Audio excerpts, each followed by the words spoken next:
to Nomad at Night, starring the one and only Nomad.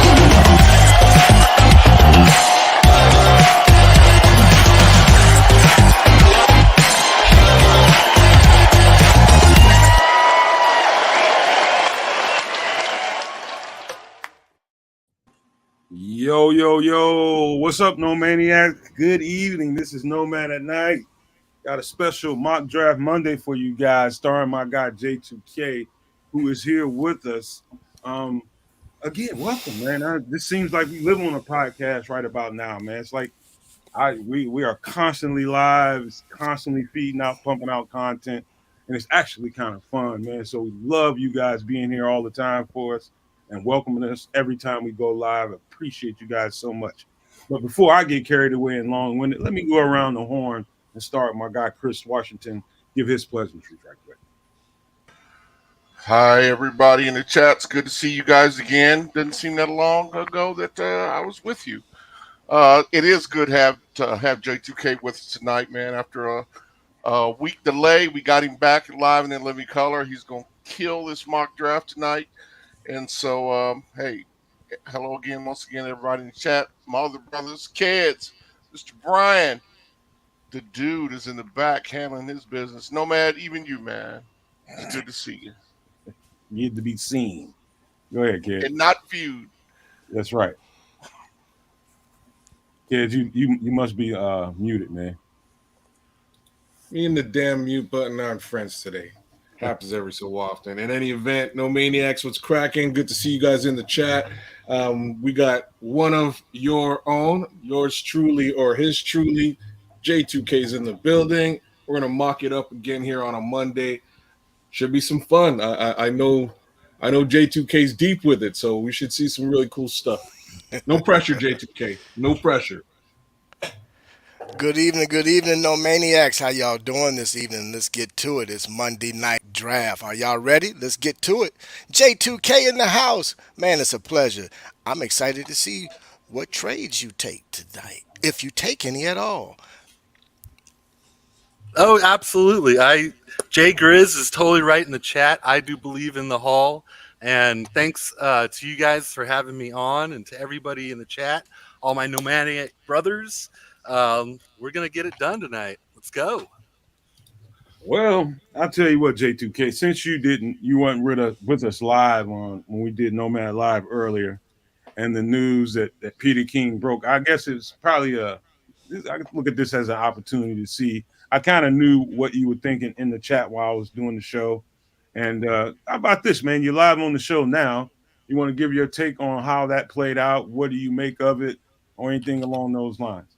Well, I think he's right on. I think it's a smart evaluation of what polls should do. I don't know if he necessarily has an inside scoop or if it's just his opinion, but I think it's a smart opinion. And there is a point. I got actually a slideshow for you guys, which is a little treat that I made for you all. But in that, you see that we only have 6 picks. We've got this huge gap from pick 9 until pick 75. And to fill all the needs that we have, you have to trade back, and it just makes so much sense. And see, that's, I think, getting people to really picture it and frame it in the way that you just said it. What did you say? 9 to 75, the weight in between. So I didn't really even frame it. I never framed it that way. And when we were talking about it in context, but that is a long ass wait, man. That's a really long ass wait to be able to fill your roster and fill the holes with the kind of pieces that you look to sign it with. And so when you frame it that way, I think that just adds another layer to it, man, because it gets really elementary when you look at it that way. It's like, what you come here to do, Ryan Poles? You said you were going to build this team through the draft, right? You were going to build a champion through the draft. Here you are with this unique opportunity that I've never really seen before in my lifetime. I don't know throughout the whole history of the NFL. I mean, the closest comparison that I can give to it is the 90s Jimmy Johnson Dallas Cowboys, but I don't even know if that's the right way. I mean, that's about the best comparison you can make to it. But when you frame it that way, J2K, from 9 to 75 doesn't really, you're gonna still be able to get some pretty decent players at 75, but not quite the caliber of player that you can get in between 9 and 75. There's they can put some nice blue chip pieces on the board if they do what we think they're gonna do. What do you think? Yeah, and you brought up the Dallas Cowboys, and they had that Herschel Walker trade, and this is the next coming of the Herschel Walker trade, and we have it sitting in our laps. So we got to take it. It makes too much sense. Chris, you got in, man. You got something there, don't you? No, I had to step away for a minute. Uh, I'm just back. Well, I'm back, and the man speaking the truth. We need the haul, well, all of the haul. Kid, you want to mess with that? I had nothing to say, man. I said everything I needed to say a little bit earlier today, man. You guys keep going because that hall is what it's all about. Peter King laid it down, and I don't see. Here's the one thing that I do want to say. Um, folks are kind of saying that the last hall was the hall. That's one of the lines I'm hearing out there. The last hall with DJ Moore. That was the hall. Getting us this pick. That only brings us even, right? Because we spent to get Justin in the first place, right? Mm-hmm. That just brings us even. So now we're just about neck and neck with where the Lions are. And if we get a little bit more, I, man, that's I, it. Keith, I know you're ready to go, man, but I think this is a GM in his best wet dream as a teenager. Couldn't dream up this scenario and so advantageous to himself. I don't know that you can put yourself in a better position. When I started off this podcast, actually I started over there at DCP, and I was telling him then when we got polls and Flus, I felt like things were starting to align, man. And it was just my instinct speaking. When my instincts tell me something, I speak it. I speak it live on one of these shows, and that's all. The only thing that's happened since then is a furtherance of it. And right now, you talking about the stars and moon and everything being aligned for the Bears for the first time in my lifetime. This is the kind of stuff that I'm talking about. The opportunity is just so unique. But my bad, Keith. Go ahead, man. I know you got something to say there. Well, for me, I'm just excited over the fact when I really reflect on the totality of everything. When you look at the team, the organization, and all, I mean, we're just in the best spot that we could ever have been in as far as organization. Finally, got some real football minds in the front office. I think we finally have the best assemble of coaches on both sides of the football. Well, actually, all three sides, because we often don't speak about special teams, but that's important as well. And then I think we have the opportunity to really take full advantage of what we currently have on the roster and build upon that. So I'm just excited about this upcoming season. And you are absolutely correct. If I'm Ryan Poles and I'm literally licking my chops. It's like I got this big tomahawk steak that's just been marinating, and now I get a chance to put it on the grill, man. And when I take that baby off, it's just going. When I cut into it, it's gonna taste so flavorful, and everybody's gonna envy that steak, and they're gonna want a piece of it. And I hate to say it, but I'm Man, not don't sharing it start with talking nobody. about food. I'm over here I'm starving. sorry, Please, man. please I'm just sorry, stop that. Chris. I'm over here I starving. digress. I always digress sometime and get to elaborating on some food. Hey, But hey, you gonna anyway, have to be on a full stomach. You start talking about a ribeye, man. I'm gonna salivate, man. God. oh, brother, look, look, we're not gonna do that right now. This is not what the show's about. All right. I tell you what. Well, so J2K's got his off season mocked up and everything for us. He's got it all. Basically, we usually go and do a show and we just tell you what we did in the off season, kind of give you an idea of why we're doing what we're doing in the draft. But J2K took this one a step further, and he's going to illustrate it. So what I'm gonna do right now is shut my dang mouth, hand it off to Chris, and let he and J2K take it from here. Yeah, listen, J2K is a guest on the show, For but now, he has got to be the guest of the year on the show because Homeboy did homework while he was away and came back with super graphics and everything. So believe me, I'd shout him out and tip my hat to his work. He did a heck of a job. So Thank you, Chris. J2K, you let me know what you want, man. Hey, we want to jump right into it. We can go. This is my mock off season, and I got a slideshow for you guys. And I thought it was important to do this because the cap went up, so we've got more money to play with, and I kind of wanted to show exactly what you get for what we have available, and I wanted to keep this as realistic as possible. So I did get a lot of guys that uh, come from teams that we have coaches from, and yeah, whenever you're Makes ready, sense. Chris. Which makes All a lot right. of sense, man. What they're saying is J2K ain't messing around. That's what they're saying. That's right. And hey, you want to pop us up on the left hand side? I actually made room for us, so All right. yeah.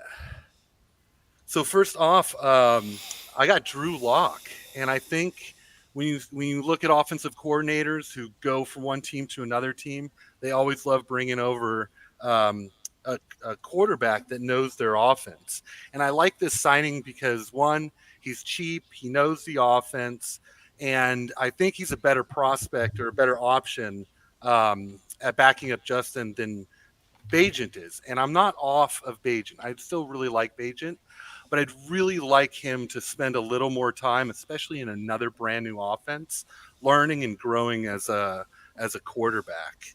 Can I say something, J2K? Yeah, if you yeah, don't mind? please. Because I think the Raiders are going to make a play for Bajent because Getsy's there. I think that was Getsy's pick. To be quite frank with you, I don't know how tied in the Bears are with him per se, but I think the Raiders may make a play for him somehow, some way. Yeah, that could happen. I know we have him on a 3-year contract because he was a UDFA.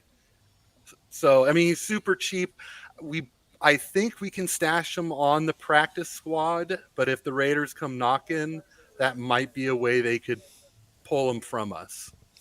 No question about Yeah. it. If he goes to the practice, that's probably what they'll wait for him to do.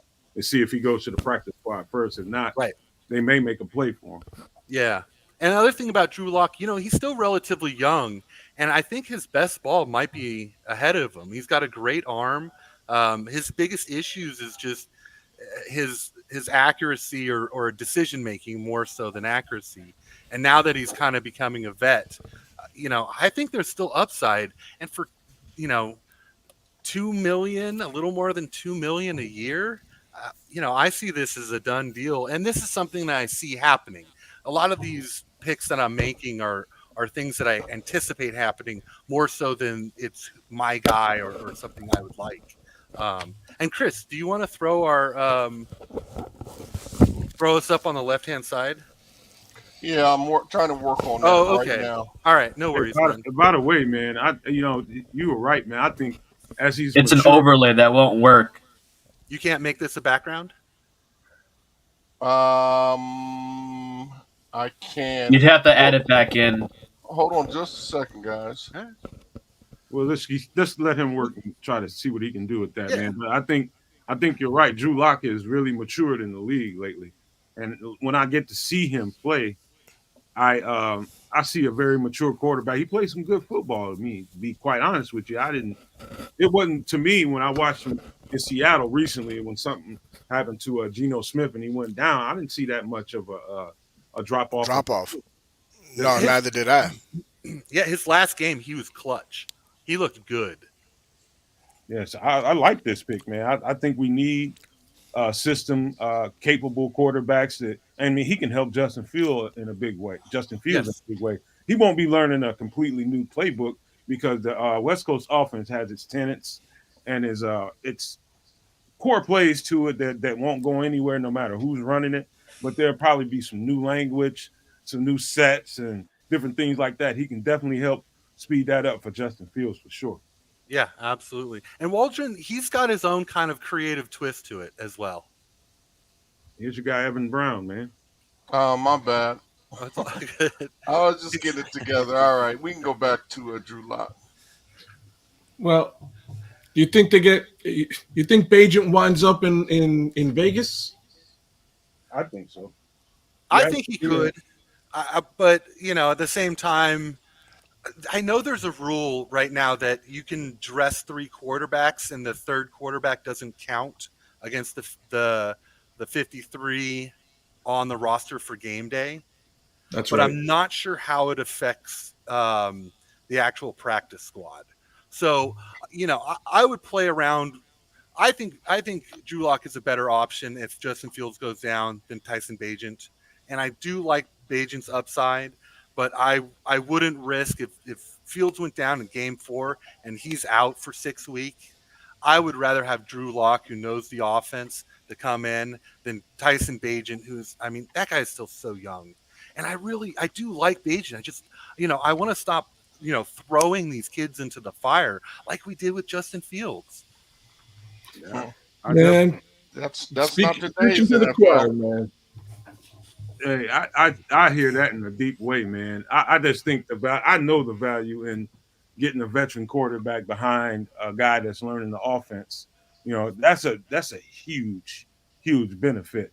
And I don't think there's a doubt in my mind if the opportunity presents itself, they make a play for Drew Lock. So this is very realistic, in my opinion. What they do with Tyson Bagent is anybody's guess. I think, be quite frank with you, man, I think he's probably going to end up going because he fits Yeah. what Getsy wants to do Right. and the style of play that he wants to present, man. It's best to let that kid go to somewhere where he'll have an opportunity faster than one here where he probably won't ever do anything but really kind of help listen to plays on the sidelines once Drew Lock is there. Well, in Yeah. actuality, he'll be more in the same position as Drew Lock would be coming over to the Bears, where he can go to Las Vegas and help communicate the offense that Getsy is trying to implement, since he is aware of Getsy's system. So, I mean, either way, it's if he stays, great. If not, it's all good. It's all love. He's got talent. All right, let's move on. I guess we can move on to Evan Brown. You okay with that, J2K? Or the next Actually, it's one's not. Yeah, actually it's not Evan Oh, my Brown. bad. Okay, all so right. I dug around at different guys who are free agents for Seattle, and I found this. I love this signing. He's cheap, but go check out the film. He's awesome. So not only is he a running back, but he's also a very good punt returner. As a running back, he is a awesome third down specialist. He played wide receiver and running back in college. He has great hands. He's a little tank. Like he's got Miami. power. Yes. And he's shifty. Now he doesn't have home run speed, but he's shifty and he's got great vision. And when you guys get a chance, go YouTube this guy and see what he's got. I love the way he plays. He kind of reminds me a little bit of Blake Corum, and a little more so in the roles that he fills. So, no more what was it, Trevor Taylor, the wide receiver we had who was a punt returner, and that's all he really did. Now we've got a third running back who's a great third down back, and he returns punts. We're filling two roster spots with one guy at a very cheap deal. And this doesn't mean I'm out on drafting a running back because we still have Travis Homer. Homer is making, I think, $2 million this year. We could move on from him. And I think DJ Please. Dallas is a much better option. And he's actually cheaper. I love yeah, I love the actual specific contract. I mean, he's got this stuff down to a science how he mapped out how to spend this money. But I love I just like that part of it, man. I just had to say that. But as far as I'm concerned, DJ Dallas, I loved him when he came out of Miami. Absolutely loved him. One of my favorite running backs coming out. Fast, physical, got everything you want. Good hands. I mean, can block in pass pro, man. He's everything you want in the back. He's just, some people might say he's not a starting running back, but I think every starting running back started somewhere. Sometimes they don't get that opportunity to really shine until 3 or 4 years into their to their careers. And I look at DJ Dallas completely different than the average. Like I look at Travis Homer, even though Travis Homer never really got touches while he was here with the Bears, he's still here. But Mhm. I believed in what his capability was if given an opportunity. And so same thing I feel about DJ Dallas. I think he's probably a peg up in as far as level of play than Travis Homer is. Be honest with you. Yeah, I agree. I agree. I'm not gonna brutalize this. Let's see where you're going with this because I know you got the financial square. There's a whole lot of extra money that just came in, so I expect that you've got some hidden gems here too. Personally, I think we can do a heck of a lot better than DJ Dallas if the need be, but I'm with it. I think the contract, I mean, that he played last year from Seattle had a lot to do with it, didn't it, J2K? Yes, yes, and he knows the offense. So Right. you're bringing in a guy who's, I mean, day one he's going to be what I call a glue guy. He just sticks everywhere you need a guy to come in, and he's a little tank. So I think he can still run the ball. He can still be a bit of a power back at times. From what I saw, from the way he plays, he's a gamer. When he gets opportunities, he makes plays. So at this cost, and also I do really like the running backs in this draft, and there's some late round running backs that I like. And if I can get 4 running backs on this team this year, and then Herbert leaves next year because he's in his last year of his contract, we could make a splash signing, or we could draft a guy high. But in the time being, I love that. I feel that we can have 4 strong running backs for injuries and the like. You know something, J2K? I think, and I said this a couple times on the show now. Don't know which show it was, but I said this, and I can see I keep repeating this stuff, and next thing you know, it starts to become reality. I'm telling you, I think Tyler Lockett could become a cap casualty and end up Yes. here if they can get that dude. If they can get that dude here, you talking about speeding up the process of everybody, especially the skill position guys, especially the receivers. You talking about speeding up the process. You grab him, you grab someone like DJ Dallas, and plus Drew Lock. I mean, you get an illustration of how you're supposed to run certain things. The distance and width that you're supposed to run a route and things like that. Little detail stuff that when you plan a game in the system, you have to kind of absorb that kind of stuff.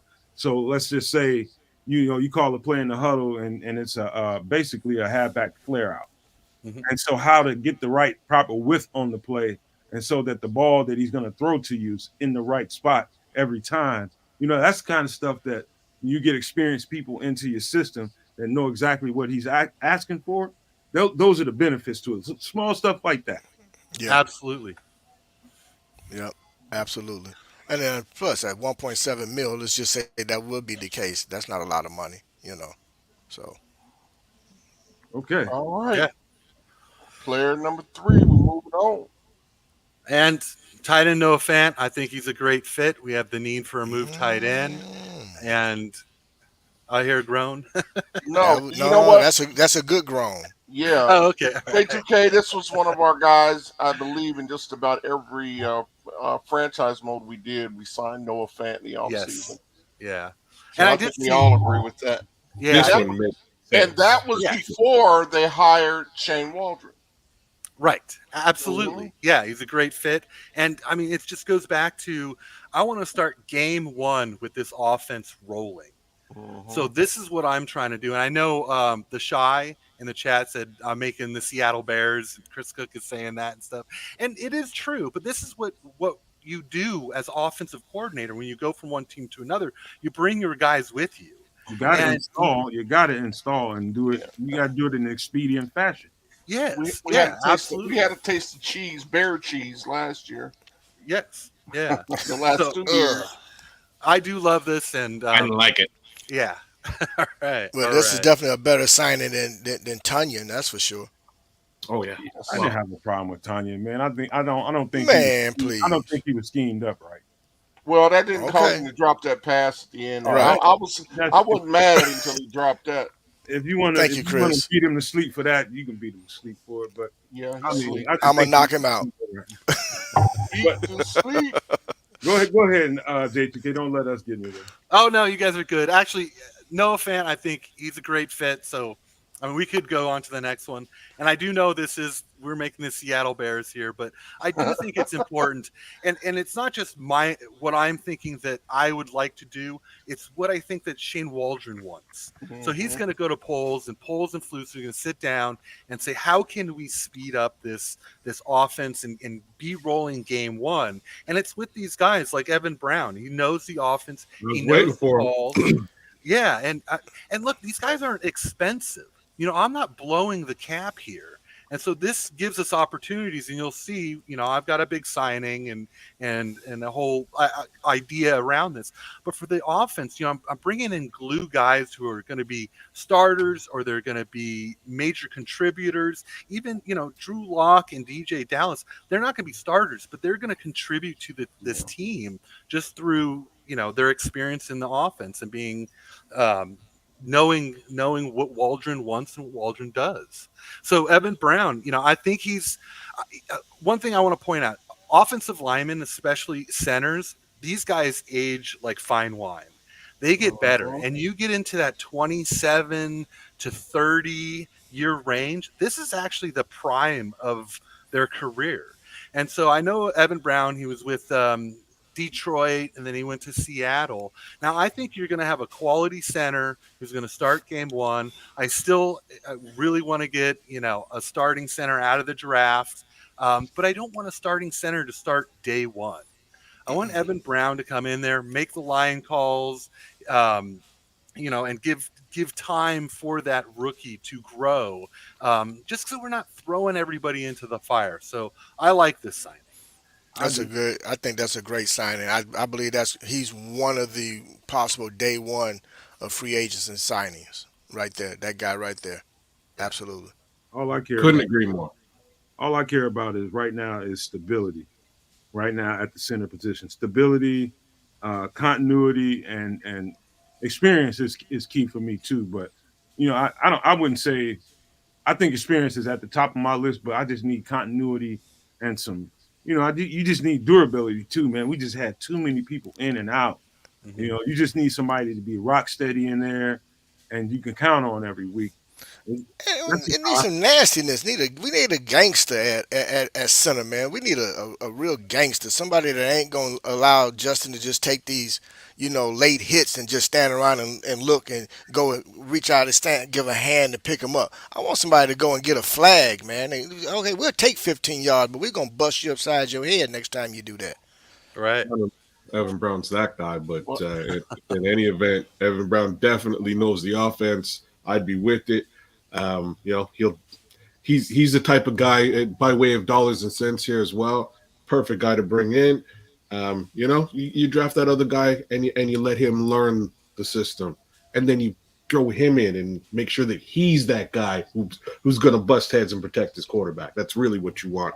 But either way, he definitely knows what's going on with Shane Waldron. So I'm fully in with this one too. so we got all we have left is a player or two, and then we can go ahead and get cooking on this mock. What we have left. All right. So this is my big signing. Oh Jump the Jesus. whole cap on him. Oh Jesus. There we go. Very big signing. There we go. Yes. Um, how often does a defensive end like this hit free agency? It's rare. It's never. This is an opportunity to create what I think can be a top five defense game one and a playoff defense. Even if Drew Lock was our quarterback, we could get to the playoffs with a defense with Daniil Hunter in there. Now I know that he is kind of expensive, and then just a heads up, with the cap price and all this, I did add the cap went up about 13.4%, so I did increase the amount per year, so I might be overpaying for these guys. I know that Over the Cap, the website, hasn't updated their prices, but I wanted to keep this realistic so I'm not just signing a whole bunch of people and then we find out that, you know, the price for the player went up as well when the cap goes up. I mean, it's inflation. It happens across the board. But I absolutely love this. A couple other things when you look at other defensive ends, I think Brian Burns is going to get franchise tagged. I think Jonathan Allen is going to get franchise tagged. And Allen's not out of Josh contract. Allen. Josh Oh, Allen. yeah. You know, hold on, Oliver, man, come on, man. When did 29 put you in the senior citizens home? Hmm. Come on, man. I, he He's had not at the 28, high rise. 28 sacks in the last 2 years. He had 16 and a half last year. I mean, Mhm. this guy is still balling. And hey, I mean, yes, he is a little bit up there in age, but this is a window we're talking about. We're talking about a playoff window, 3 years with this guy and Sweat. I, I'm all for it. And this is a Yeah. big signing. This is our biggest signing you'll see. And after outside of this guy, defensive ends, you're looking at Chase Young, Leonard Floyd, AJ Espinosa. You know, I don't think those guys are really starters, or at least Leonard Floyd and Chase Young, those are guys who are 1 year deals realistically. AJ's probably a little more of a backup. I think Jonathan Grenard is going to get resigned from Houston. They have the money, and if you're Houston and they're smart over there, they're not going to let a defensive end go to free agency. So they're going to sign him long term. And he had a little bit of injury problem too last year. Even though he had a great numbers, he was Yeah, hurt a little bit. 12 and a half sacks, but he only played 43% of the snaps over Right, the year. right. Mhm. So, and then you also question, you know, what did he do the 2 years prior to that? Is he a 1 year wonder? So, Exactly. you know, when I look at defensive ends that are available, Danielle Hunter is sitting there right at the top, and it's so rare that a guy like this hits free agency. And normally he would be 25 million if you go to the over the cap. I put 28 because that's the 13.4% increase. But I still love the signing. Spot Track has him at 20 million. I wonder, J2K, did you because we talked about this a couple times on the show. Matter of fact, we got into some real good depth on this the other night, other day, as a matter of fact. And we were talking about you might have to this is an actual real scenario that may actually take place when you know that some pretty good smoke around Detroit wanting Daniil Hunter, and we might want to might turn it to an arms race. You don't want your rival, your top rival, to be stronger than you are, and you might have to overpay to get him in your building. And so I don't know if you considered that when you did this, but that's just something to think about. Oh, when you're fighting in the division for a free agency, you want to win. Man, I could see this actually playing out. Maybe not at this dollar amount, higher dollar amount, but I can see this playing out, and they having to overspend to get Daniil Hunter in this building. Yes, but and even still, I think when you see my list of complete free agents, you'll see that I was able to use the cap that we have and still fill this team out pretty well. Yeah, I like That's why I ain't jumping down your throat about these numbers. Let's go. I know, kids. I was anticipating you saying something about the price, but well, man, like I'm saying, I worry about the age, but it's still prime age, so it's okay. Like I'm not gonna tear him down, but at the same time, I would love this if this was somewhere closer to the Montez Sweat number, if not a little bit lower. That's just right. All right. Anybody else, or we need to go ahead and get cracking? Nope. Oh, all right. Jalen. We got two guys left. So Jalen Johnson, and just for sake of arguments, tagged him. Okay. I franchise tagged him. Now the cap for franchise tag, it did go up to 19.8. I did see that. And I think realistically, with the cap going up, this is a relatively close number. Maybe we can get him for 18 million a year for a multi-year contract, but you know, he's a top 5 cornerback, and franchise tag is for top 5 players. Is that? Well, Post did say that these words, and I quote, "Jalen isn't going anywhere." How he planned on achieving that is anybody's guess. We assume that they're going to try and get a contract done, but Jalen is sending signals on Twitter. I seen him a couple of times the other night. He was pretty active on Twitter, saying, that we at kind of an impasse. Is kind of the message he was saying, and so I believe that there are conversations being made and conversations are had about Jalen Johnson getting the contract done, but where they are with them sounds to me from Jalen's way he does cryptic stuff on there and kind of lets you into what might be going on with him in that situation, and it does really sound like they're in an impasse. And if they don't get it done pretty soon, man, I think they're going to end up with the tag on it. And I do think we're going to sign him long term. I just, for the sake of not creating some false numbers and stuff, I just wanted to put this in there for a placeholder, so to speak, so you get an idea. And again, I may be high on these numbers. I'd rather be higher on these numbers and be more realistic than be low and sign a bunch of guys that we just won't realistically sign. But All you right. know what? I think with the impasse with him, I don't think it's so much the money as it might be the years. Right. Right. I bet it. I bet any kind of money is the money. He probably want a 4-year deal, and the Bears are probably trying to push for a 5. And he's probably No, looking for a 4-year deal so he can try to get a second contract before he hits the age of 30. I bet any kind of money is the money getting up front. I don't, because even at the franchise tag, they're going to pay him 19. So, I mean, worst case, you fall in somewhere between that 18 and 19.8. For long term, I think it's the years. I guarantee you the Bears are trying to press it for 5 to 6 years, at least 5 years, and he probably wants a shorter contract. Well, Guarantee. Keith, he's going to sign for more than 18 million guaranteed. no, I know that. I know that. we ain't He's gonna not get getting 21. we ain't which gonna is get that- hung up on it too long, man. We 37 minutes into it. We disagree to disagree on that because Yeah. we got to keep it Here's my one. It's my favorite, maybe my second favorite signing. J2K. Nice. Yes. So Julian Blackmon for $9 million, and I think Sport Track has him at $8 million, but with that bump up that I did for inflation on the cap rising, I love this signing. Flus knows him. He knows Flus's defense. Flus started him as a rookie 3rd-round draft pick. I know Flus loves this kid. He's confident in him. So I just think he's a final piece. And when you look at our defense, where do we have a hole at a starter? We have 0 holes with Daniil Hunter and Blackmon at free safety. 0 holes. So game 1, we're starting with a top 5 defense, a playoff defense. All right. I like this one. Nice. Okay, and then Got all over it. nice.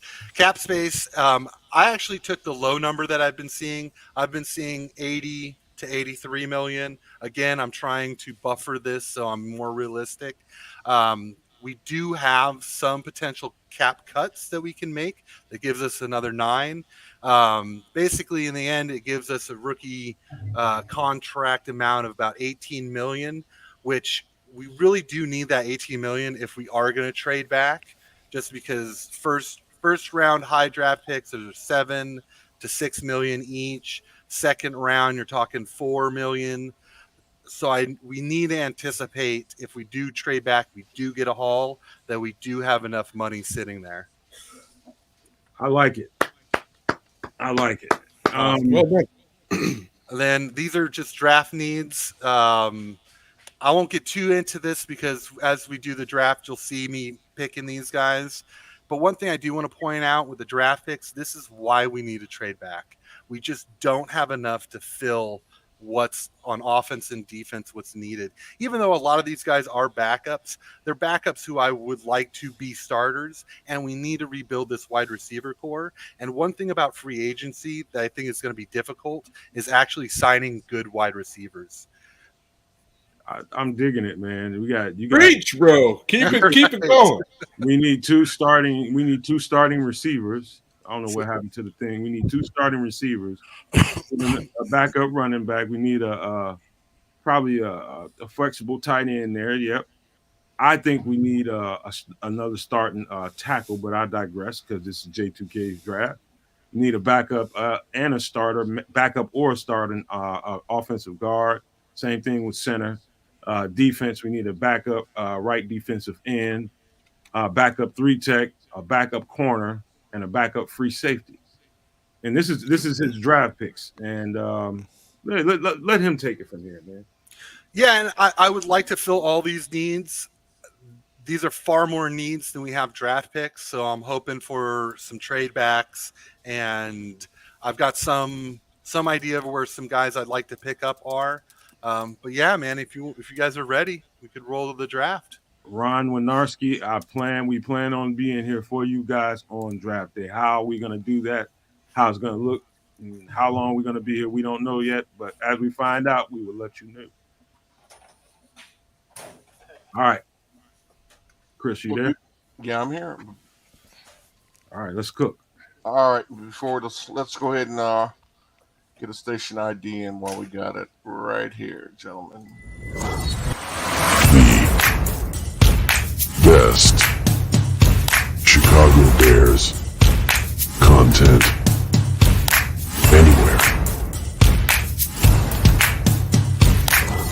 Catch Nomad live pregame 1 hour prior to kickoff and Nomad at night postgame, and every Friday evening at 7 p.m. Central on all the most popular streaming platforms, and only on the Nomad Network.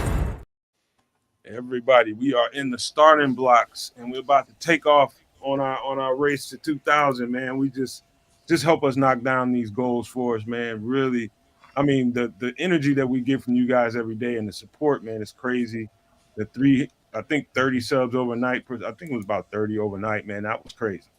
But we just enjoy it all, man. We keep the energy up, man, and keep liking, subscribing. If you're new to the channel, and share the content every chance you get and help us get out there. We appreciate all the love from you guys. But let me be quiet and let Chris and J2K take over.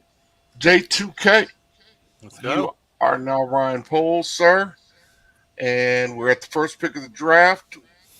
We have picks 1, 9, 75, 111, 123, 143.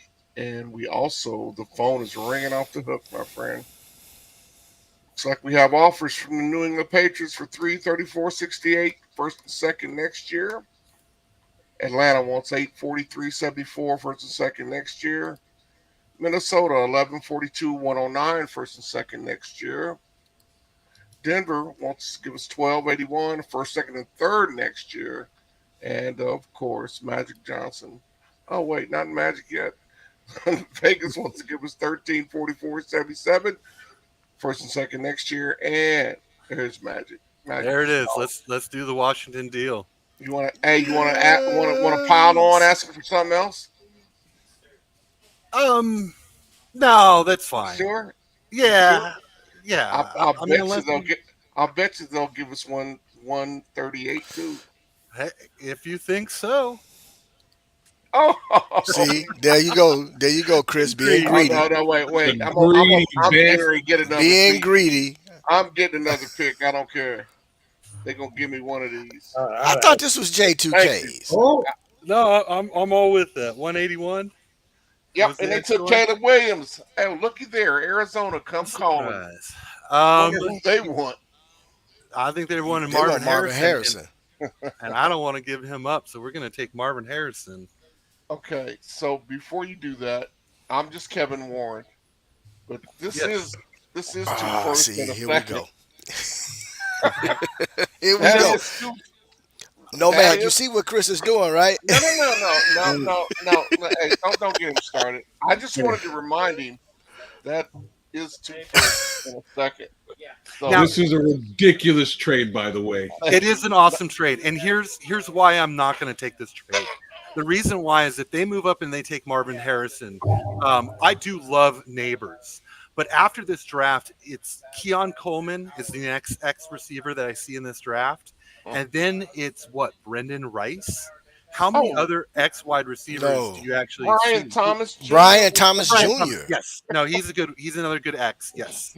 Yeah, he is. Okay. With this, you could probably get both Neighbors and Brian I Thomas. just wanted to point that out. Yes. No, And absolutely. I knew kids would say something. But Absolutely. sir, you tell me what you want to do. But as much as I really do like Brian Thomas, and I know some people disagree with me, but I have him and Adunze as being very close together. Mhm. I have Brian Thomas much higher than most people do. And I got Mhm. Adunze just a little bit lower, but not by much. So I do want to be. I honestly just really want Marvin Harrison Jr. I think that the quarterback he had at Ohio State last year was Was terrible. terrible. And if he had a good quarterback, he would have lit things up, and there would be no discussion about, oh, what about maybe neighbors. I get it.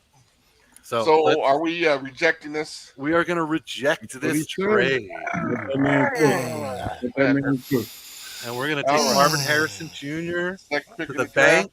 We're going to get him Marvin a gold Harrison. jacket as the You day are- walks into House Hall.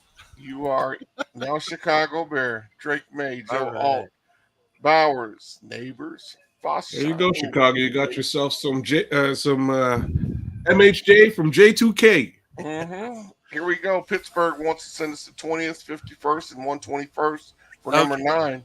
Now, this is a very tough situation here because I know that JPJ has been going before 20, and he might fall to 20, and I might risk it.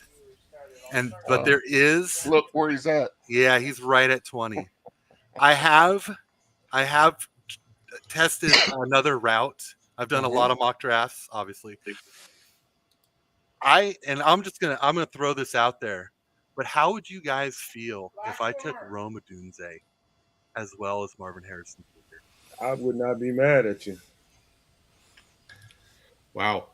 Hey, Crazy. stand on your own 10 toes, man. Yeah, man. Do what you do. Do you for sure? 100%. Yes, sir. I think we need to double dip at. It wouldn't surprise me if they took 2 receivers early. I think it'll be receiver, maybe offensive lineman, and then receiver again. Well, So that's a real upgrade to the offense, though. Yes. I can't 2 seconds. can't argue with that. 2 seconds, 2/3, and these are both fourths, I believe. And also keep in mind, not a lot of people talk about it. DJ Moore is only on contract for 2 more years. Mm-hmm. So we do need a plan for that. Now, in this situation, I am going to take that trade back. You are going to trade back? You want Yes, to I counter am. and ask for anything else? Man, you just you want a little more on the top of everything. I'm Give me greedy, man. sprinkles. Don't let him remote control you, man. He's shicey, man. You just want to take it. We can just take it if you want. I'll just take it. At right. some point, look, there's only room for about 12 to 14 draft picks on our roster from what I did in free agency and the cuts that I made. So I don't want to blow this draft out of the park with 20 picks. I want to be somewhat realistic here. So I'm gonna take this trade, and I am gonna attempt to still get JPJ. What up, Triple R? By the way, Triple R shouting What everybody. up, Triple R? Yo, big up Triple R, man. Yep. Triple R in the house. Welcome in. Thanks for coming, brother. 1-18. There he went. Okay, that's okay. We're gonna recoup here. So we're gonna pass on this trade for now. Just hide that. Let's see. We may get even Brian Thomas here, but scroll down a little bit. All right. There he Yeah. is. You got to get him. Let's take Brian Thomas here. Ooh. All right. And Oh, it that's the keeps field. it turning. I'm digging it. Cooper DeJean, Marius Mims.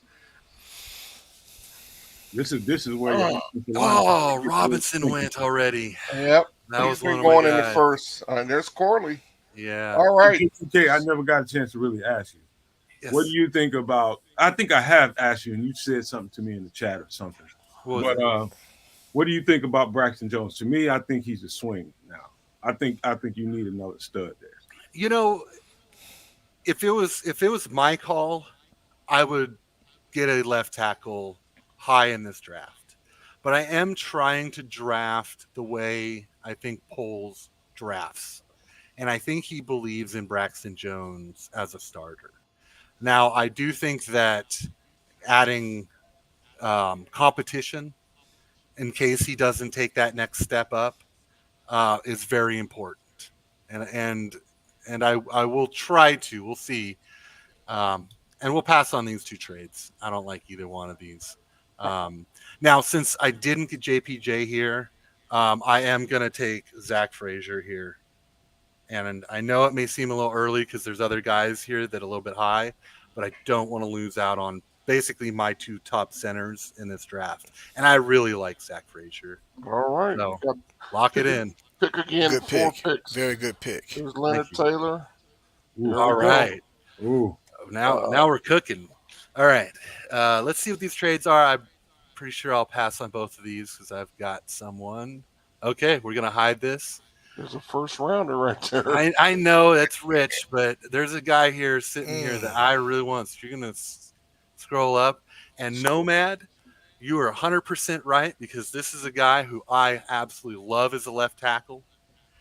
I love watching his game. He does kind of remind me of Braxton Jones and how athletic he is, and that is Kingsley Oh Sumatiai. yeah. Oh yeah. Let's His let's yes his That's it. upside Is that is. who you want? yes I mean, Nomad. Go ahead. his upside is so tremendous. I mean, when I tell you this dude, if he's coached right, he is gonna be an absolute wall. He is gonna be a wall. I mean, he's got feet to match it too. It's not like he's a big lumbering. I think he's like 6'7" or something like that.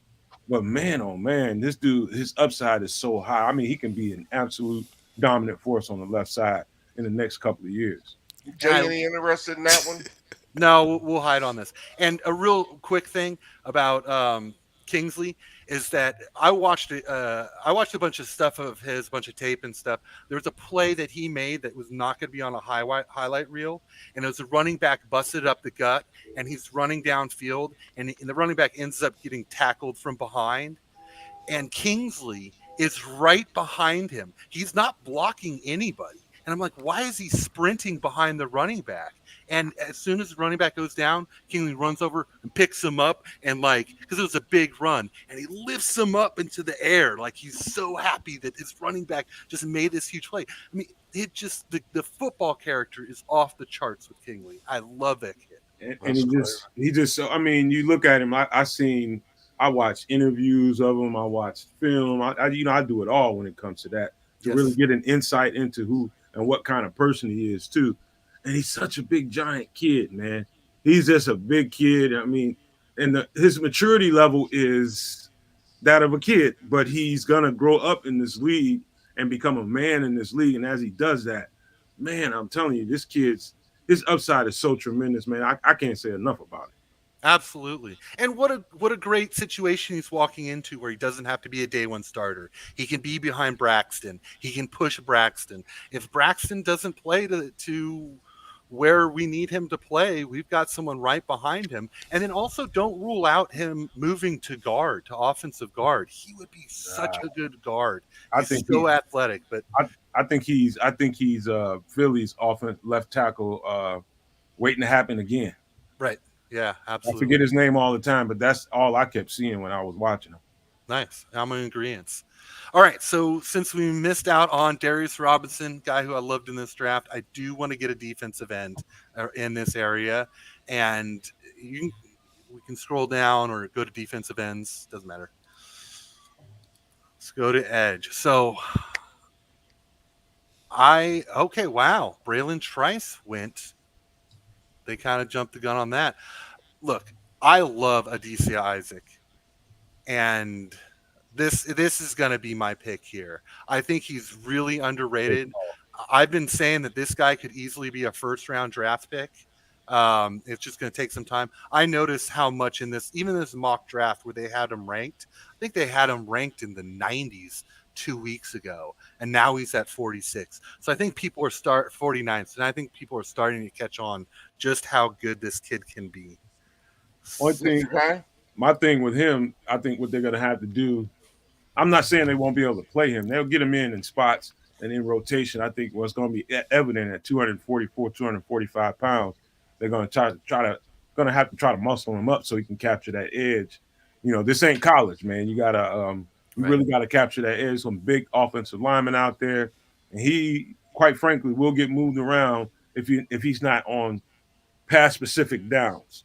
You know what I'm saying? I think you definitely got you something, and you can build with him and grow him in the next couple of years and turn him into what you think he could be. In addition to that, Nomad, he's 6'4", and he's got insanely long Oh arms. my god, So like there, pterodactyl arms, man. absolutely. So there is so much room for this kid to grow up. And I know at Penn State, they really like their ends, their rushers to be much lighter. You think Micah Parsons, think Chop Robinson. I think they've been holding back weight from this guy, saying keep your weight low. I want you explosive and athletic because sometimes you're going to be out in coverage. He's got a So 6'4", he's got a damn 6'4" frame, and so the space to pack on some muscle is absolutely there. Yes, So absolutely. J2K, did you notice Tyler Newman up here? Oh yes, and I do really like Tyler Nubin, but I value the defensive ends earlier just because I've got a ton of safeties throughout this draft that I really like, and I think I would right believe it. around here is when defensive ends start falling off the cliff. You're right. Isaac is the pick. Yes, sir. All right, there he is, and we'll pick again at 67. Newman just left. Devondre Sweat, Trey Benson, Angle. Oh, he went before Trey Benson. And Chris, good job not trying to force linebackers. Man, I'm not saying anything. Trey Benson went to Green Bay. We haven't gotten to the linebacker yet. He's up here soon. We're coming, I bet you. Okay, Right around 75. We're here. Green Bay wants to send us 81 and a third for third rounder next year for 67 and a sixth. We're not trading with Green Bay. Oh, there's a ton of picks for 67. And we'll pass on Denver. All right, Denver. All right. I wonder who they might be after there. Who's at the top of that thing? Is this the all? Yeah, that's the top, right? Mm-hmm. Who might they be after? Who was the pick for? Who was It damn sure ain't no linebacker, man. Green Bay was one, and then Denver was the other. I'm telling you. If I had to guess, let's go down a little bit. Maybe Cedric Van Pran because they lost Kishenberry. Yeah, that's a good. No, don't start, man. That's running back, Chris.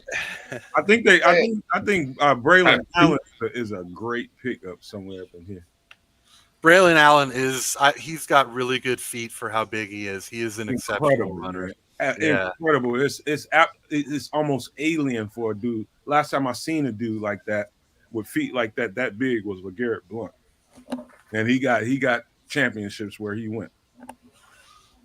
One of the great underrated runners, man. And he gets from 0 to 10 so fast, and nobody wants to get in front of that.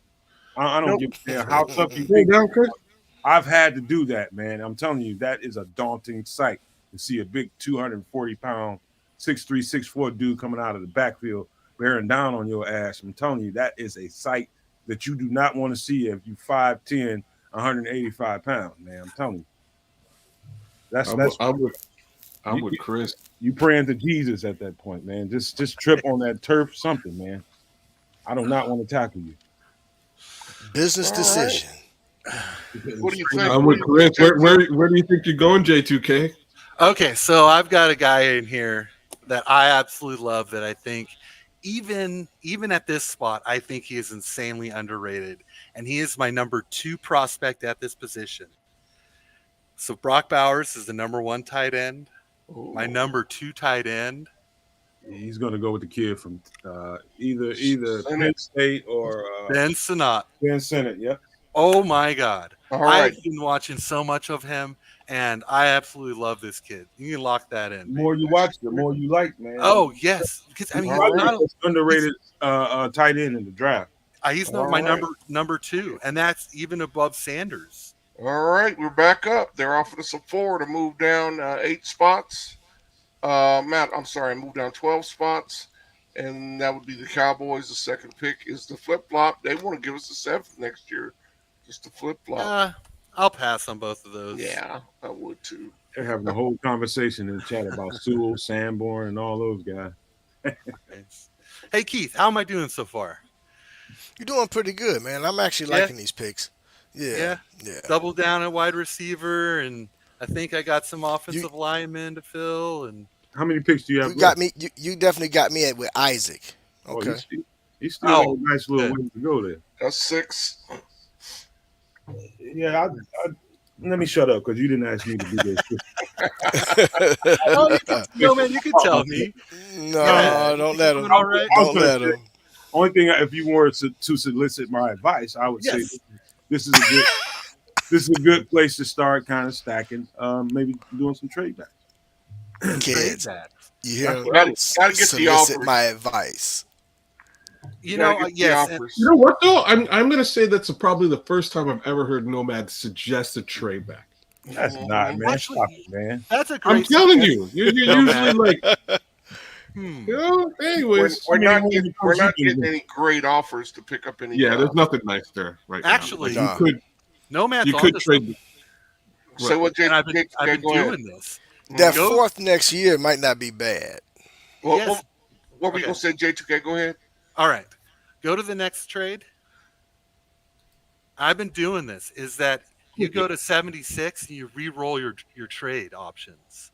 So we might Yeah, get a really good trade on the next So, round. so you want Um, to accept this one? yes, let's accept it All and let's right. see what we get. Good call, Nomad. That's a good time to do it. Spentler Trapper. See? We got Miami offering 82 and a fifth rounder next year. Doesn't do much for me And now. see, they just want to flip flop next All year. right. Yeah, pass. Yeah, you need some stuff for this draft. Yeah, that's nothing what I'm looking special. for. So, Mhm. okay. So, what we got left is we're looking safety, You want to look free at safeties? safeties. I think offensive guard, running back, and D tackle Are are. you still in your need? J2K, I got a question for you. Yeah.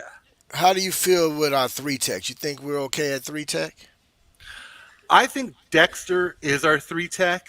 I think Okay. that's Fluce's style of three tech. And I'm with folks that like when I first thought we getting Fluce and we're going back to this kind of Tampa 2, Lovey Smith.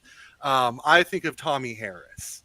But Yeah. I've learned that Fluce really wants this Dexter mold and the guy he had in with the Colts, Indy, Buckner. Buckner. No, And, but what do you think about the new coordinator? Now, the new coordinator, he went with a more smaller, quicker, more dynamic three tech in Ed Oliver, and so a guy just trying to think in the mode of what might be going on in Hallis Hall. mhm. I could see right here in this area him being able to convince him into a. I'm telling you guys, man. I'm gonna type this name in the chat, but there's a guy by the name of Marcus Harris out of Auburn. It's probably I think Leonard Taylor is the best one, best three tech there, but he is the most underrated one and could have the better upside than all of them. Marcus Harris is a stud from Auburn. He's a 248. Nice. Well, that's also brings up another point. I do think there's some late D tackles. Like I like Gabe Hall, and I really like Justin Aboybe. I like Keith Randall. Um, where was the other? Carter's Dwayne good. Carter. Yeah, Dwayne Carter. Braden Fisk. I really like him as well. Um, I do think that defensive tackle is something I might. Well, I'm not sure. I'm kind of a little all over the place on D tackle on where No, I but want I to asked take you that one. because I'm a big Dexter fan. I like Yes, Dexter. I think Dexter's gonna have a breakout year this season. Yeah, I do too. I'm not in favor of taking too many snaps away from him. Right. But he Yeah. can move up and down the line too, so you need somebody that can pop Right. in there. Talk about Tommy Harris. I got to say this one more time. Every time somebody mentions Tommy Harris, I get to looking at Marcus Harris, and I'm telling you, man, I'm Is it telling you, blown? people that take the time to actually go do the homework on Marcus Harris, they're gonna come back telling me like, "Damn, no man, you were right." I'm telling you, man. This dude All was right, J2K. You said safety, offensive guard. Um, D tackle and running back, but I think I have a good sense. Well, let's just look at running back. I've got guys in the later round, Marshawn Lloyd and Ray Davis, and you'll see when I get there. I think I've got a spot for the running back I really really want. Um, let's look at offensive tackle, and I wanted to bring this up because one of the things I like to do is I like to build when drafting, I like to draft outside in. So I'd rather draft an offensive tackle, and if they don't work out offensive tackle, I move them down to guard, and they're often a really good guard when they're an okay offensive tackle. Sure. Sometimes guards, you'll notice that guards coming out of college, they're often a little bit smaller, they got a little shorter arm length, and sometimes I just value the offensive tackles a little more. I love Karan Amejici here. We're not going to draft him, but we'll get to that. But I was just impressed you said his name. Yeah. Who, Bellissimo? Yeah. You must have heard Ray Davis guard. Go to offensive guard. Let's see who we've got left there. Pooney, he's a little big and he's a little bit slow. I don't think he fits this offense. I love Brandon Coleman and Christian Mahogany. Brandon Coleman, I wouldn't rule out him playing tackle. He played left tackle all through his career. This website's got him projected as moving inside, which it just goes back to my point of moving tackles inside. That's why I really like him, but I think we could get him a little bit later, and I'm fine with getting Christian Mahogany if we don't get him. So let's go to defense and go to defensive tackle. Let's see what we have. Braden Fisk, Carter, I both really like those guys as well, but I do have some D tackles I like a little bit later. Marcus Harris is probably already gone. No, he's not. He's like at 284 to be a free agent. Go to safety.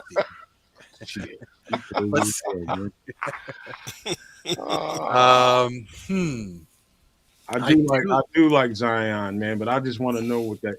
I'm talking to Bellissimo. He's talking about Zion Nelson. I just want to know what happened to him at Miami and what's been the hang, because he hasn't really played in the last couple of years much, and I just want to know why. Right. My bad. That was Bellissimo talking to me in the chat. So, interesting situation, because I got a lot of guys that I want to draft, but they're a little bit later than where I'm at right now. So let's just go to all, and I want to see who's at top of the board, because I do want to see who I'm missing out on, and just scroll down a little bit, because I may just go. What do you think of Peyton Wilson? I'll just do it for Chris. Yeah, I know you're gonna get started. What you gonna do that for, kid? Because if you're confused at this on the board, right? Like at this particular part of the board, if you're a little bit looking for somebody with talent to draft, who just said I like a player on the board? I know Chris likes him. I think he might be given what J2K's already selected. He might be the best player on this board. Why in God's name with the linebacker? Maybe James Williams. Why in the hell would you draft a linebacker here? Because he can also play safety. Can't find time to play the linebackers that we have. Right. He can play safety too. Talking about, man. Hey, at some point you're gonna have to cut somebody's making big money. J2K, does that make any sense to you? No, it doesn't. But Don't worry about hurting nobody. But I will say that best player available is important here, and that's why I'm also starting to think maybe a cornerback. So let's go defense and look at the cornerback list. Bo Melton's brother. I didn't know that. Mikey likes it. Who said that to me yesterday? That he's Bo I Melton? I didn't know. I did not know that. Now I haven't done a ton of research on cornerbacks. I think, what was it, the Wake Forest guy? I think he just went. Is there someone here at the top of this board that you guys love? I know a lot of people like Max Melton, but I think he's a little small, doesn't have the length for Flus. Yeah, I think he's probably shorter than 6 foot. Yeah, he's a player though. His brother's a player. Tough, though. I tell you that. Rutgers had last year. His brother was playing with him, and they had the running back from Kansas City. All right. So you be okay with safety? Let me ask you a question, J2K. Yes. What positions are you considering, and what's at the upper echelon of those positions right now?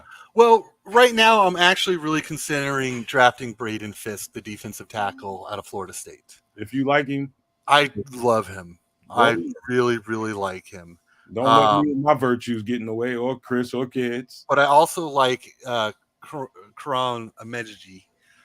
But I feel like there's some guards that I like at 111 that we could draft that could be very, very good.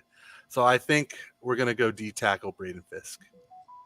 Okay, before still what question? Why is James Williams listed as a linebacker now instead of a safety? Well, they changed because he's a hybrid player. I mean, he's going to play. He can play. He's going to be able to play linebacker and safeties. Similar to Peyton Wilson. Okay, Mm-hmm. all right. Hey, Chris. But Yes, he's much bigger. He got kicked out to the internet. He should be able to still get right back in without me sending him an invite, right? Yeah, the invite's still good. All right. All right. So where we at? You did you go with Fisk there? Yes. Yes. All right. So here's that opportunity to add some picks. You have to move down 24 spots, but you pick up 2. Oh, you picked a DB before. You know what? Let's table this for a second.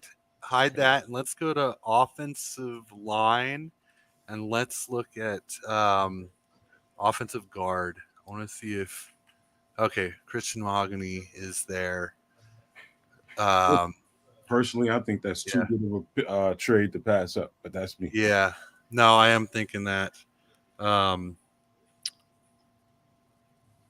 Let's see. Okay, let's do that.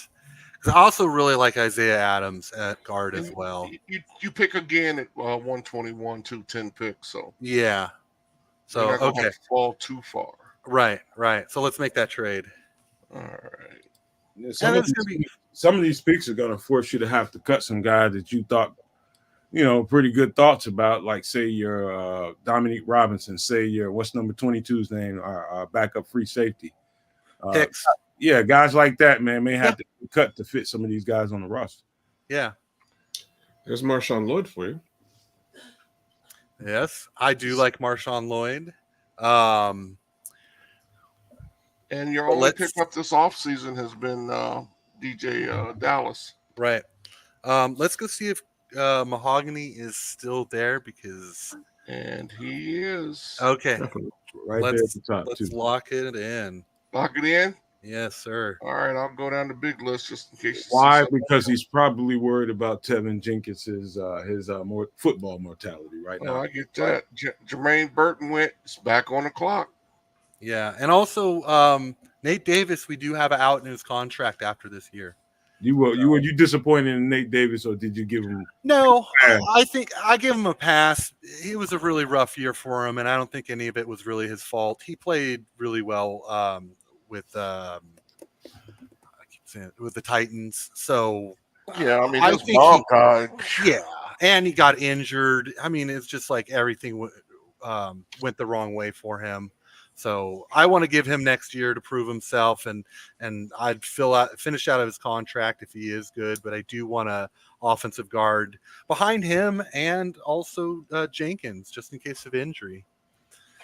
All right, we need that, man. We definitely need that. That was Cody Whitehair for a while, and he's not here no more. Yeah, then we're out Cody Whitehair, Lucas Patrick, and Dan Feeney. So that's 3 interior offensive linemen. That's why it's so important for me to go offensive line in this draft here.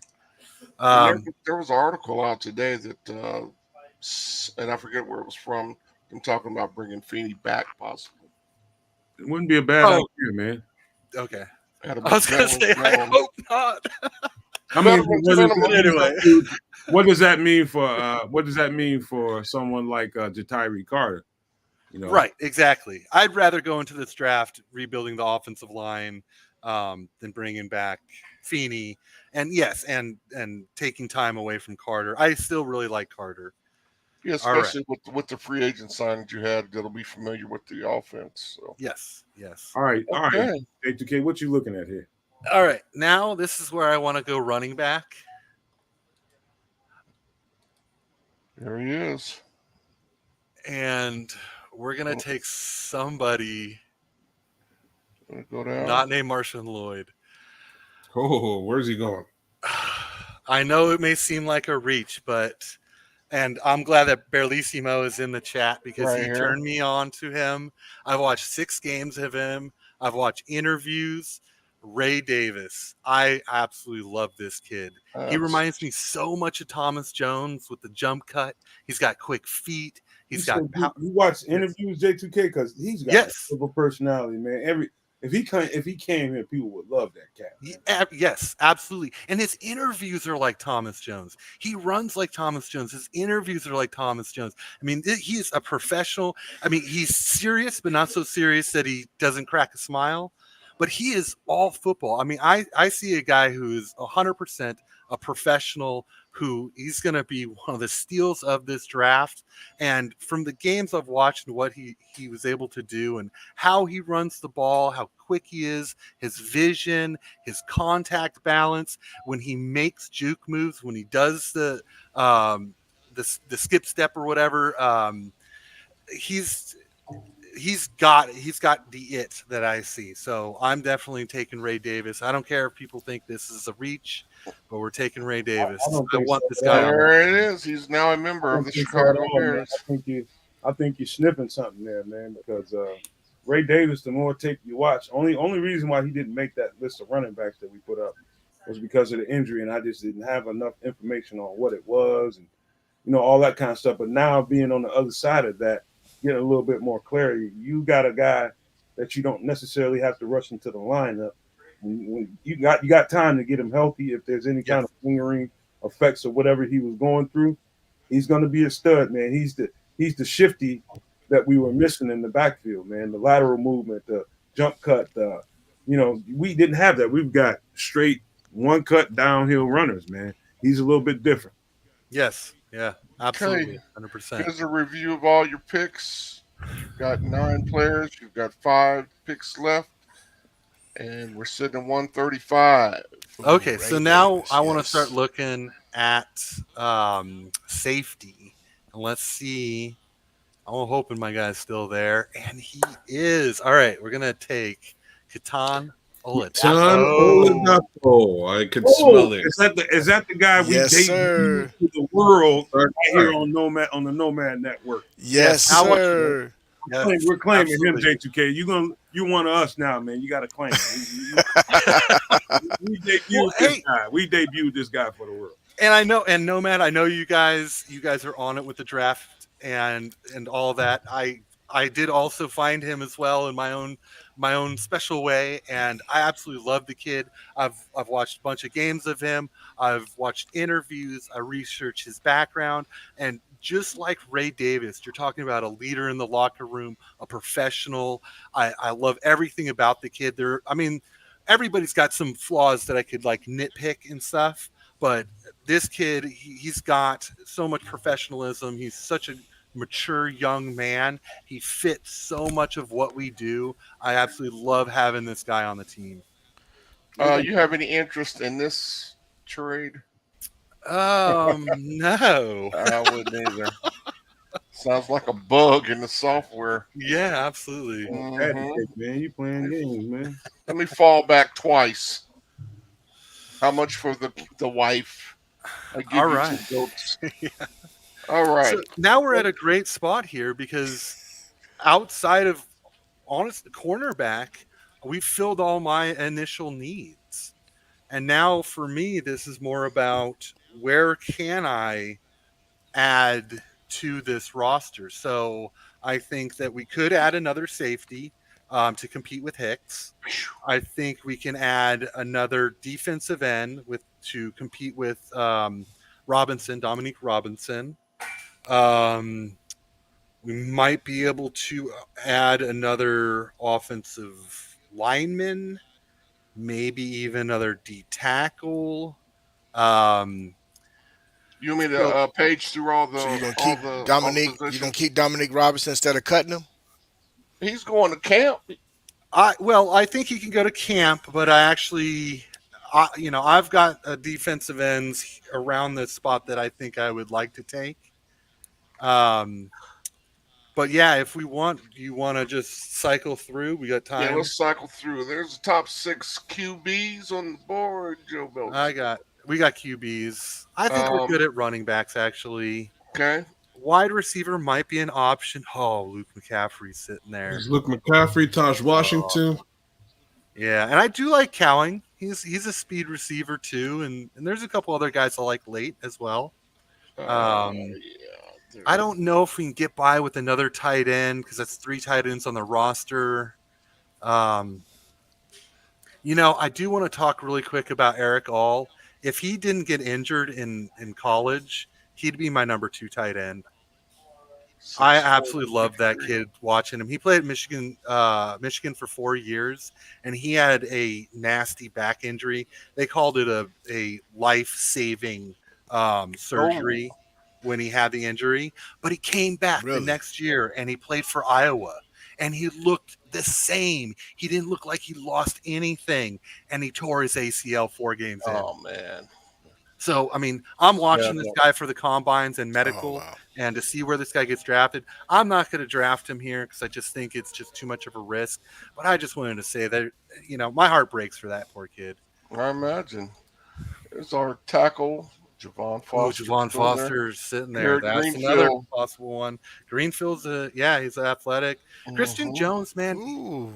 I don't know why he struggles so much at Texas because he's got the length and he's got the athleticism.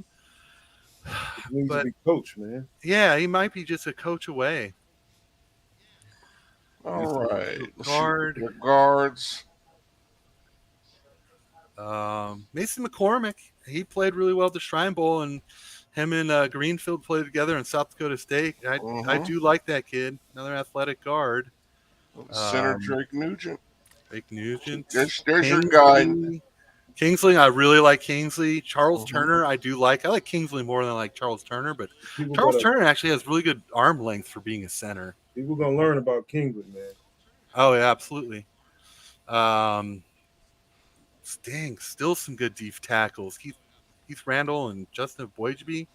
So possibly another Tyler deep Davis is good too. I like Tyler Davis too. Gabe Hall is a good player too. Yeah, Gabe Hall too. I've really liked Tyler Davis from last year. I thought he was coming out. But the more I've watched him, the more I kind of feel he's kind of just where he is, and there isn't a ton of upside. He's had some injuries. I don't know if that's played into that. I was hoping for more out of him this year. So anyway, There's your edge. Zion is a target for me. Absolutely. And then let's look at corner because How many picks we got left? Oh, we got 4. 5. And I'm writing down the guys I like so we can We actually got more. kind of, Yeah, we got 4. You're correct. so we can kind of move through the remaining picks. Okay, you want to look at corner? You say? Yes, please. I do have some late guys. Corian Patterson led that You nation. can never go last wrong year. with corner. You can never go wrong Yeah. with another corner. I think There's a good guy, man. Man press guy, Renardo Green. What kind of corner are you looking for? You looking for a boundary corner? You looking for Green. a slot? Yes, more of sir. a boundary guy. And I've got 3 guys that are late: Pritchett, McLaughlin, and Brownlee that I was researching, and I haven't done a lot of like film Back to the top, review man. on these guys. Um, Nehemiah Pritchett.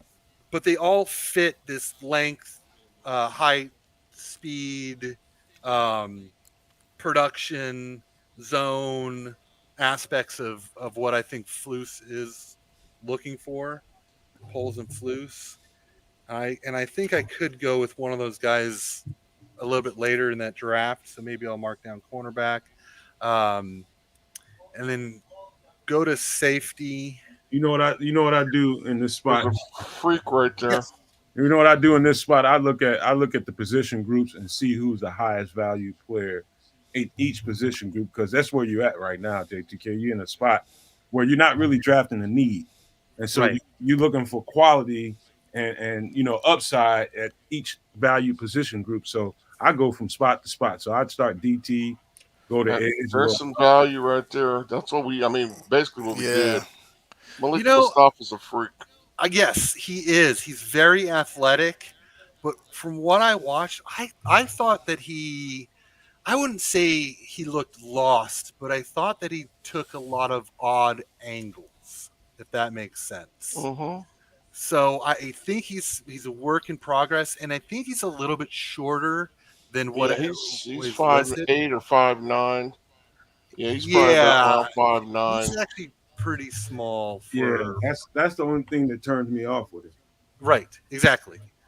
You know, But he could be a player. knowing what we know about the kind of traits that they look for, this would basically be in saying this is the kind of guy I want instead of thinking in the mindset of what they probably prefer. Okay. Right. Oh, Right. so I So think okay. that's everybody. Yeah. Let's go to all, and then let's just kind of scroll down a little bit because I think the next pick I'm gonna take is gonna be maybe Keith Randall because he's the next listed Okay. here. Keith Randolph, Well, okay. Let me ask you guys, and I'll pull this: Keith Randolph or Boydby. Justin Boydby? Justin and Boydby. easily Justin and Boydby. Okay, I do agree. I fully agree with that. Yeah. Yeah, let's go Justin Aboyjby. Aboyjby. He's got the bigger upside than anybody that's sitting there. They got there's some decent ones. Not Keith Randolph. Sometimes there's a lot of people that might think Keith Randolph could be better than Johnny Newton. It's people who would think that. Yeah, going into this year, I actually was really high on him, but I think that Newton kind of stole the Yes, he did. spotlight, so to speak. Yes, he did. Okay, and Chris, can you just show me who just went actually, as opposed to let me just Javon Foster, that guy's off. So okay, That's who went. so I think Nobody the next nobody guy took Hampton yet. no, Hampton still. I still got time. Yeah, for he's Hampton. way low. That is ridiculous. Let's. I think McCaffrey was the next guy I had listed. I really like Luke McCaffrey's game. Let's lock that in. Yeah, I'm gonna take Luke McCaffrey. He's a guy you can trust. Yes. All right, next pick 181. Okay. All right. 2 picks left. I think it's shaping up good. I think when we see the whole body of the picks that he's picked, I think it's shaping up pretty good. He's touching everything he needs to. Yeah, and I think we're getting depth to what we actually. Well, what I was man, hoping for. Need that.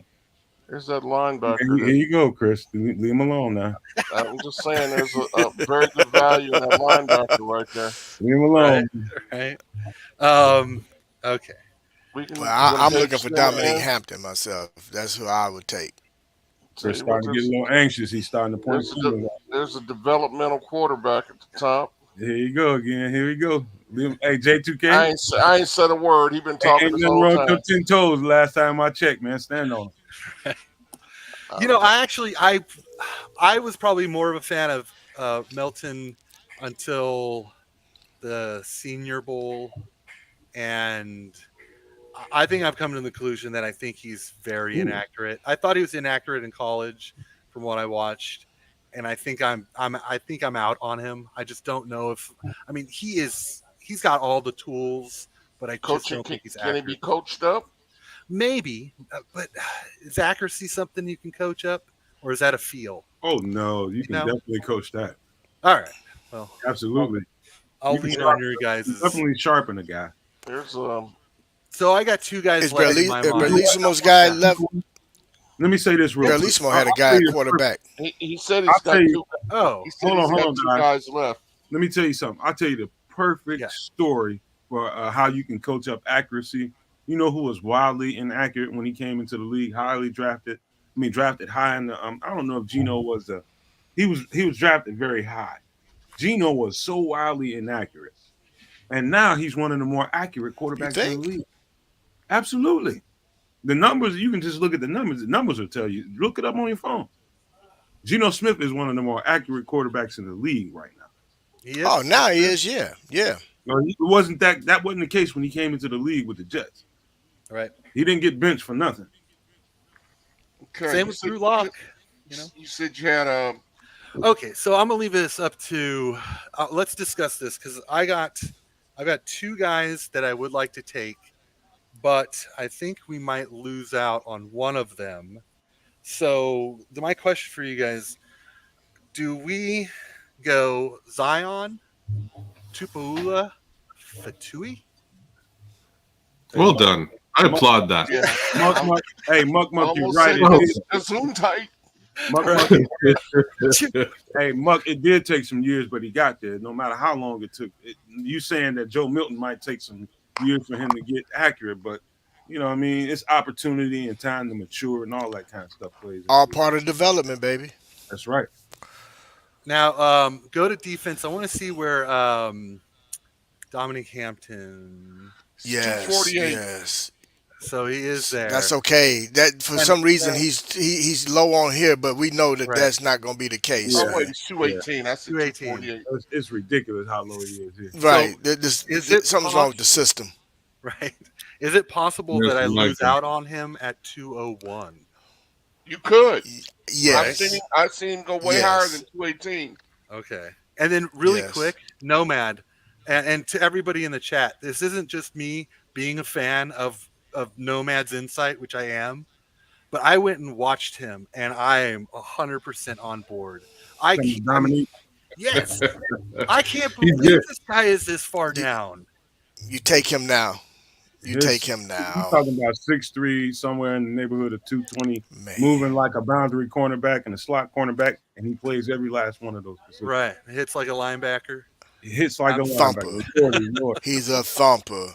Right. That's why So, yeah. you go get that, man. You go get that.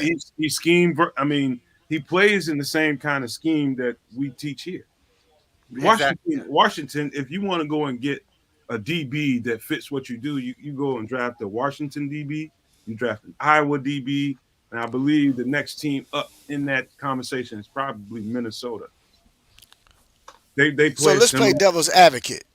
Let's play devil advocate for a moment. We franchise JJ, right? Yes. What if we can't come to an agreement on JJ? In real We life. haven't addressed that. We have not Um, addressed that. So that's You why I talking said you about go in get real life? Hampton. You talking about in real life? Yeah. That's why I Well, said you go up and get Hampton at 181, man. You can't go wrong with that. I think he's a steal here, man. right. You can't go wrong, man. Because we So, got to think Yeah. realistic. JJ might be looking for 21, 22 mil. We're not gonna give him that. You know that. JJ is a corner now. He's not technically. Dominique Hampton isn't a corner, but he can get you out of a game if you needed to play him at corner. And Well, so this is the thing. You can move Stevenson over, right?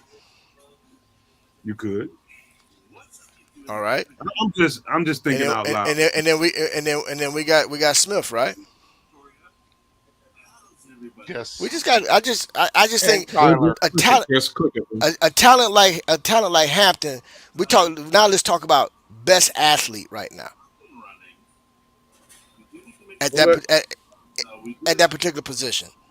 let J2K go ahead and pull this trigger, man. No pressure.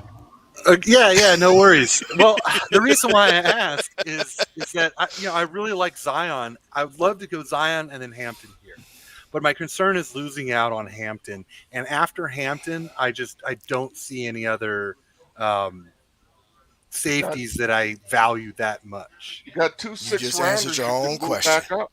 All right. You got a Well, couple of six Go rounders what you you can go what throw you in got. there Yeah. and move Well, back but up. here's the thing: it's at this point, how many picks do I have? 2, 4, 6, 8, 10, 12, 14. I'm at my roster limit, in my opinion. Go what So you got. yeah, I mean, as much as I'd love just to talk more prospects with you guys, I do want to keep some realistic reality here, and I do have a defensive end I would like to draft and talk about that is later than Hampton. What was your So first instinct telling you to do? first instinct, Fatui? See, if you had to say you thinking about it too much. Well, my first instinct was I really wanted to share with you guys my final draft pick. Okay. Who is it? So All right. let's go with Hampton, Boom. safety, Washington. Let's do it, Chris. All right. Lock it in. Keep your drawers on, son. No man. It's a hell of a pick, man. And really quick, no one is talking about Trey Taylor out of Air Force. Oh yeah, we I- talked about him a little Oh, yeah? earlier in the year. Only reason people keep And him Josh Proctor. the reason he's not on the radar is because he played at Air Force. Yes, and also teams went away from him so much that it was hard for him to actually be like making plays on the field all the time. But That man, makes him even more valuable, in my opinion. But you oh know. yeah, He's a yeah, tough ass kid, man. I know that. yes. Hey, listen. Baki's gone. I thought he made Oh, it. and I love If Vaki you too. What mention a a fun linebacker, kid, Chris, I'm gonna man. hurt you, man. Say what? If you mention a linebacker, I'm gonna hurt you. Man, all my linebackers are gone, man. Hey, real defensive over there, but Yeah. Right, Hey, right. hey, I'm like, let me ooh. Omar Spates. Omar Spates is a bad boy. Nice. All right, so with the final I think pick, this is your last one. Who do you got, J2K? I got to take this guy because when I found him and I started watching him, I thought that his college team did him dirty. They moved him Uh-oh. from Whoa, defensive tackle. Who we talking about now? I'll tell you. DE. Okay. You'll I'm get there. building Okay. suspense. Just don't. Just My bad, my just bad. let he's setting the suspense, bro. Okay, my Yeah, bad. yeah, Go ahead, bro. the ambiance. So his team did him dirty. They moved him from defensive tackle to outside linebacker, and they played in a 3-3-5. And it just didn't make any sense, except for the fact that he's so athletic. He's the longest. He'll probably be a defensive end, but possibly defensive tackle. Will go back to defensive tackle. He's got longer arm length than Darius Robinson does. When he goes to the combine and he gets measured, he might be, or he probably is, the longest, tallest, or longest length and longest wingspan when they include the chest You gotta of be talking anybody about out there. Baptiste. You gotta be talking about Baptiste. Nope. No, Is this a DT or edge? No, rusher? he's the edge. And click on edge. then he's talking about damn. You're gonna scroll down. I brought him up the other night in the chat, but I know you guys, hard to see the chat all the time. You got me. You got All me right. serious here, man. Yeah. 3-5, I think 3-5. I'm thinking Michigan. 6'5", Oh, man. 280. The guy is super athletic, and he's playing out of position at outside linebacker. And this is Miles Cole from Texas Tech. Was he? There he is, right there, right there. There he is, right Look, there. and then click on this. How many guys have a write-up this late in the draft? Yeah, Very, you're right. very good point.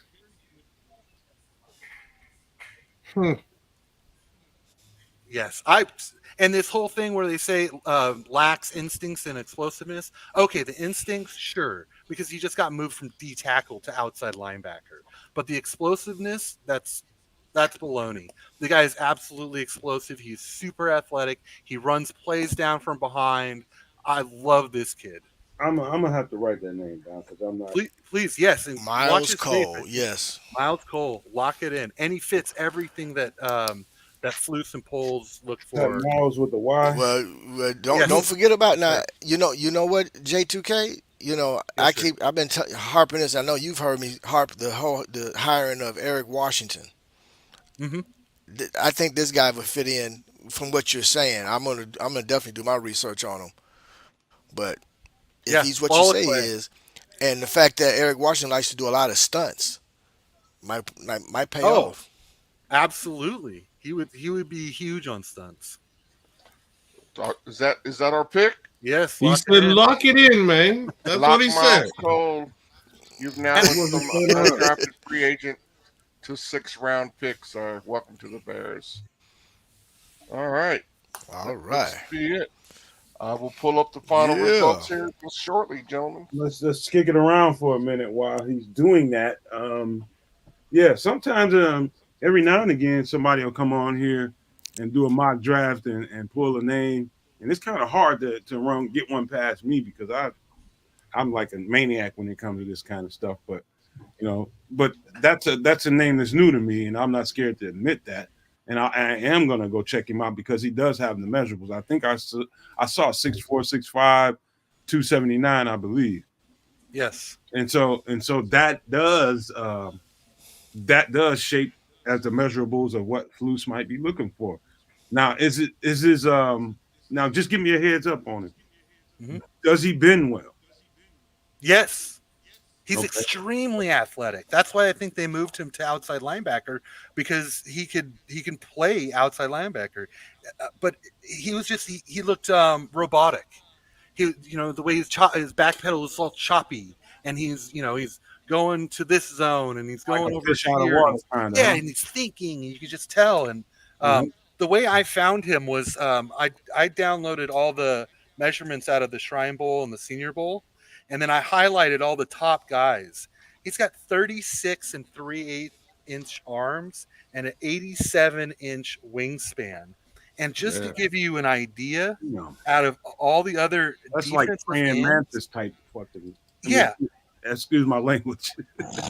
the next guy that's even close to him has 35-inch and 6/8 inch arms and 84-inch wingspan. He has an 87-inch wingspan. I mean, this guy is nobody is even close to this guy outside of Darius Robinson.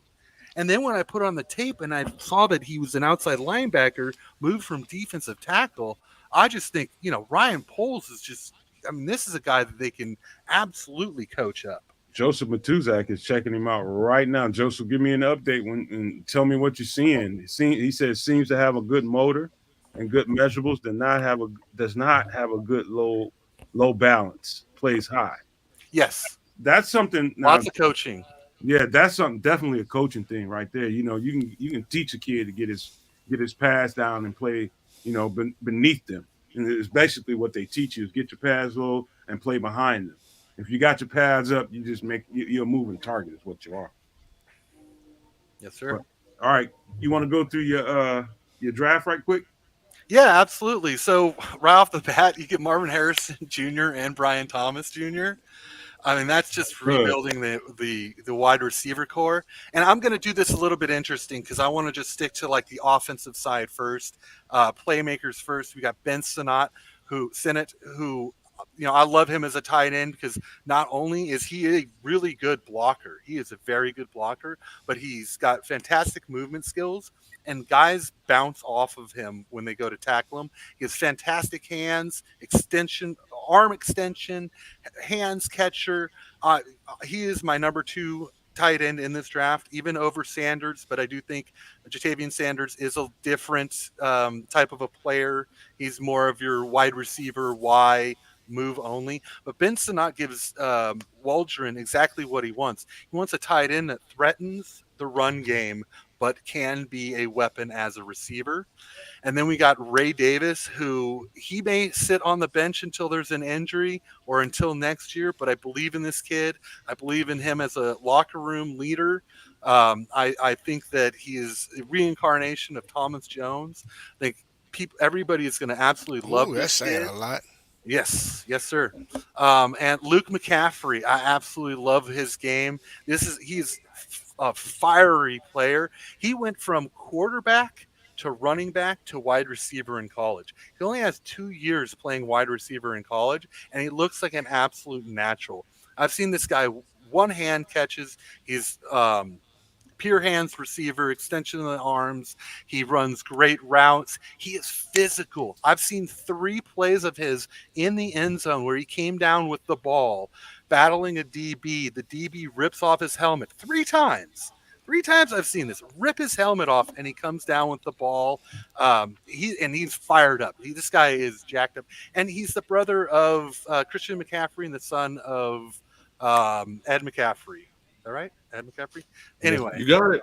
yes, sir. And then offensive line, we've rebuilt the offensive line. We do have a starting center, but now we've got a center who can back him up, and I believe will be the starting center probably in a year. We've got Kingsley Sumatai. Wait, I messed that up. Sumatai. Anyway, it's a tough one, but he's going to I, press I just Braxton call him Jones. Kingsley. You nailed the other one before. Tamataya. Um, Kingsley he's going to press Braxton Jones, but there's enough upside in him that I think he could be a starting left tackle in the league. So I love that. Christian Mahogany is a fantastic offensive guard, and there's also some rumblings about him being able to play center as well. If we need it, I just love the positional versatility. He is also a aggressive mauler. Same thing with Kingsley, and same thing with Zach Frazier. I got three guys who are aggressive on the offensive line. I was going to cuss, but I'll still say Thank you, sir. I just love these guys, and I wanted to emphasize that. And then you flip over to defense. Now, I do think that we walk in day one with the free agency having a solid defense, a playoff caliber defense. Adisa Isaac is someone who I think will start off as a situational pass rusher, but there's enough height, length, and skill and bend. The guy's got bend. And if you can add another 10, 15 pounds, yes, sir. Thank you. If you could add another 10, 15 pounds to this kid, then I think you could have a starting defensive end in the NFL. Um, Braden Fisk, I do really like him. I do know that there is some work that he does need to do, but you can't coach the hustle, the explosion, the first step. He's got the size. He's very aggressive. He's also a fantastic special teamer. So when you do go watch highlight film of Braden Fisk, you'll see him on kickoffs and punts, and he is a blocker in these plays. And he's running down step with the returners, and he is laying wood to people. That's one of my favorite things to him. There's also, because of his skill set, he's such a good blocker and so quick that there was talks about him actually playing fullback at the Senior Bowl, but I never heard if that actually came to fruition. Um, Safety, Katana Dapo, he's uh, he's a great leader. I've already said a lot about him, but I absolutely love the kid. He's going to fit great as a backup and get to learn the NFL. Justin Aboyjby, defensive tackle, three tech that can grow into that role. Dominique Hampton, I mean, you can't ask for anything more this late in the draft. He's someone who's probably going to replace Hicks. He's going to be a monster on special teams. And if ever Brisker gets hurt, we can slide him in there. And I don't If think he's going to ever. miss a beat. Well, he does. He does. And then Miles Cole, he's just someone that I think really fits Poles. What they're looking for as a type of a player he's a ball of clay, but he's got the NFL size, athleticism that you look for, and he just needs to be coached up at one position. And I trust in Poles making that call. All right. I'll tell you what, guys, because I know everybody's got a mouthful, but I know it's going to take the next 30, 45 minutes to an hour to get everybody's take on it because I'll just be quite frank with you. How about this, fellas? Let's just go around and just keep it real. Let's just keep it short and analyze what you thought of it and don't be so judgmental and just give your take on it. But we just remember we had an hour and 50. I hated it.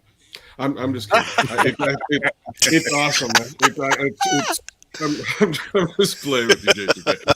Straight up and down, you got exactly what you wanted to get out of this draft. You got power on the offense and power and depth on the defense. That's really what it looks like to me in a nutshell. Not only that, you targeted specific human beings here that you believe are going to make a difference on the Chicago Bears roster. So, more power to you, man. I loved it. I thought it was awesome. Very key. For me, what you did, I want a nasty offensive line. I want some guys that ain't gonna take no stuff. I'm trying to watch my words too.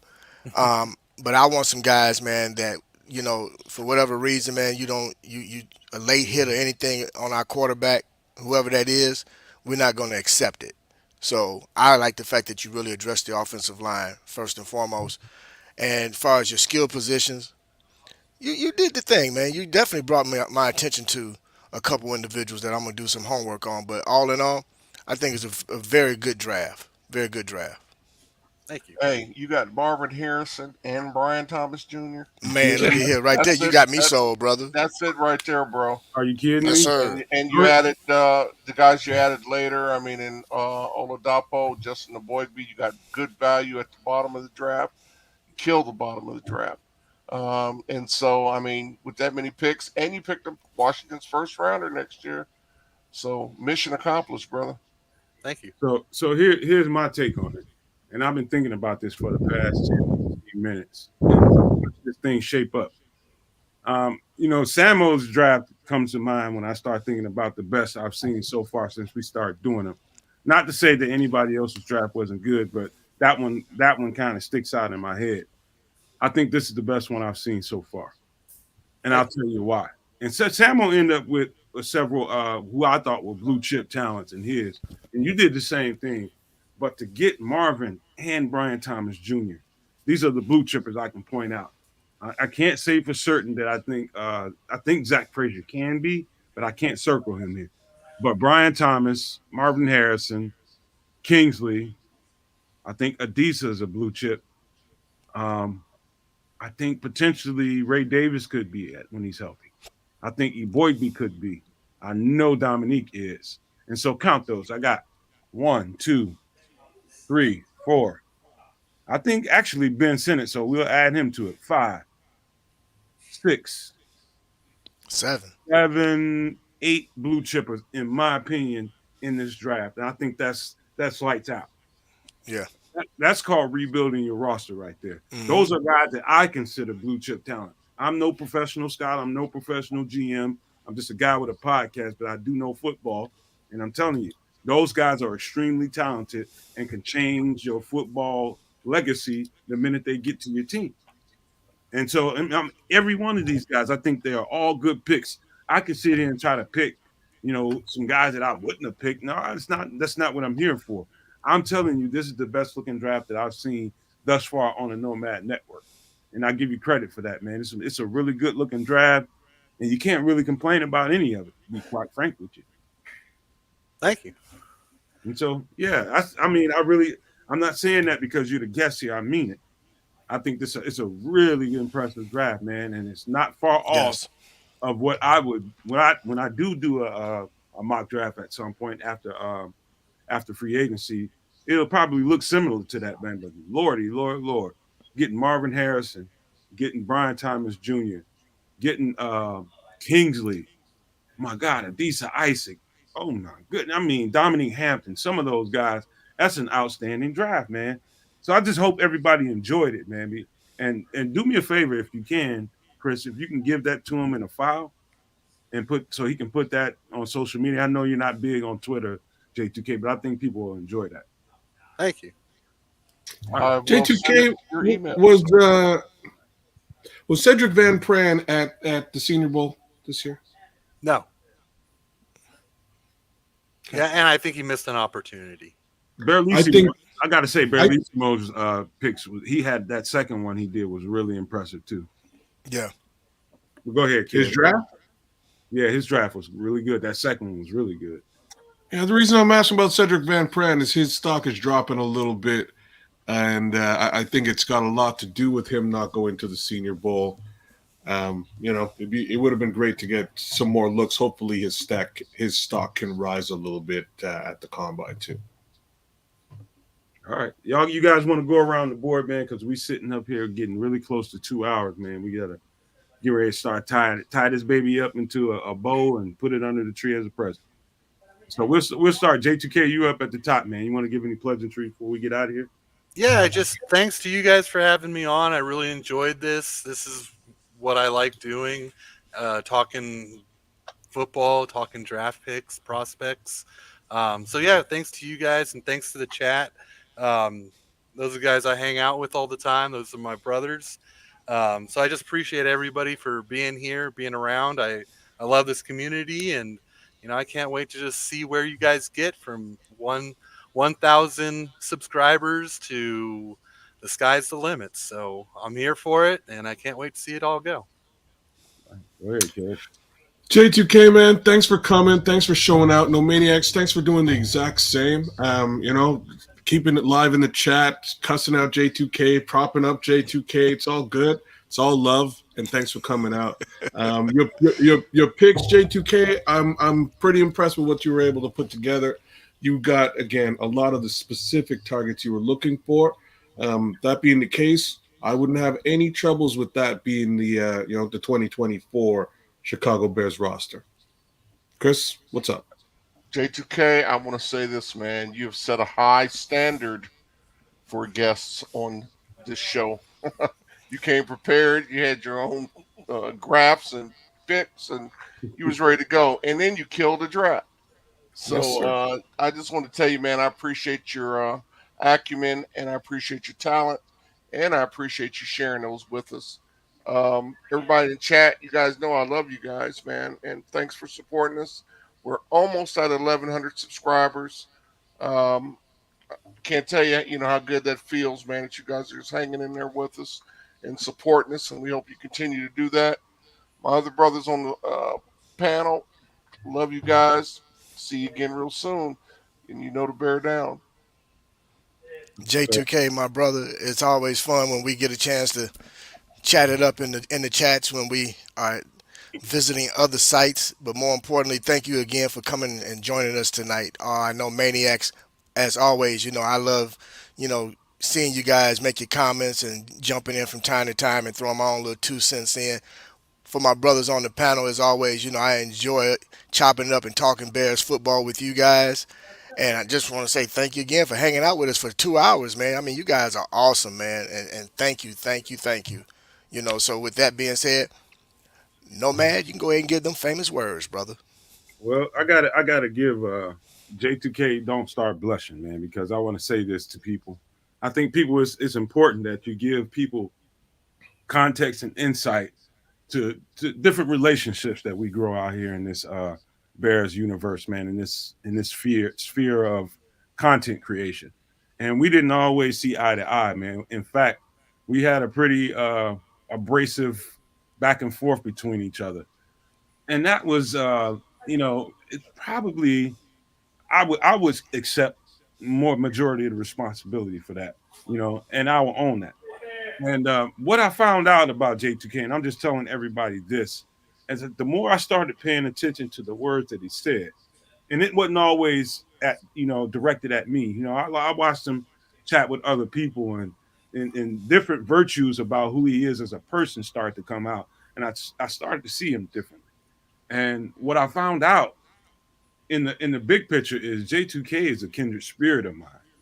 He's a peace loving guy, always thinking the right thing. He just wants to see peace, love, and growth in this on this planet, and what he could do to help generate that or help, you know, manifest that in the world. I think is important to me. When you get through, looking at me as a football person, that's great. But as a person, as what do I bring to this earth, and what do I bring to this planet? What's my spiritual place here? J2K and I think I recognize something in him that's really impressive, man. I mean, the person that he is, that I believe he is on the inside, is much like who Berlissimo is to me. I found out that too. And Berlissimo and I kind of had a little bit of a history like that as well. But I found out that that's a loving guy right there. And I love people that love. That I really do. I love people that love. That's what I'm attracted to spiritually, for people that love. And so I found that out about J2K, and it might be a surprise to him because I've never said it to him. But really, I really do respect who you are as a human being, man. And I just Thank want to say that to you. Besides how well you did with this draft, you knocked it out, and I just wanted to make sure you heard that out of my mouth. And I do really respect that about you. So Yeah, and I'm really happy with where our relationship is. yes, I know we did start off a little bit rocky, but for me, sometimes so much gets lost in the chat in text. And when you get to talk to someone, you get to learn who they really are. It's so much different, and that's why I'm here, Nomad. I mean, I was here day one, and I've been here ever since because I believe in you, not just making this podcast work and grow, but as a person, I think you're a caring, loving person as well, and who knows a lot about football, far more than I do. And I just love learning from you and talking to you about it and growing myself as a person. I definitely appreciate Oh, that. geez, you two Oh should hug it yeah, out. I know. I Jeez, know. Louise. They can't let Oh, a moment go no. by. Right? Oh, you guys. Oh, you guys making Keith That was cry. beautiful. God. And we're gonna have to donate a wheelbarrow for Nomad Send to us, send us, carry his send us head special around flowers in. while you're at it, man. Hey, we came to be honest, man. We came a long way. I thought that was necessary, man, to put that out there so people understand, where we are right now. It's a different place than where we started, and I enjoy the interactions now. But yeah, that being said, man, I do appreciate everybody for being here. Really enjoyed the draft, and I hope you guys enjoyed it as much as I have because I was all the way into it as you were, man. But hey, man, it was a great show, and we'll be back tomorrow at 1 o'clock. Tomorrow through Thursday, we'll be doing 1 o'clock shows. So right after CHGO, we'll be coming on with Sean, and hopefully Kaz will come in there and peep in there and give us a hand too with Keith and whoever else we bring onto the show, man. Look out for us at 1 o'clock. We'll try to keep it there for a little while. I think we went into the 12 o'clock space to see what we can generate, and we came up roses, man. I think people really supported us and showed us a whole bunch of love, and that's telling us that we're in the right place doing the daytime content in and around that slot area. And I think 1 o'clock is going to serve us well. It's right after CHGO, so look forward to that tomorrow, 1 o'clock, 1 p.m. Central, man. So with that being said, again, thank you guys for being here, being active in the chat, being engaging. Man, we love it. J2K, thank you for being here. And we're gonna talk to J2K some more. I'll just say that after the show and we'll take it from there. But before we get out of here, man, I gotta leave you guys with these famous words. Love, peace, and hair grease, y'all. Bear down. Boom.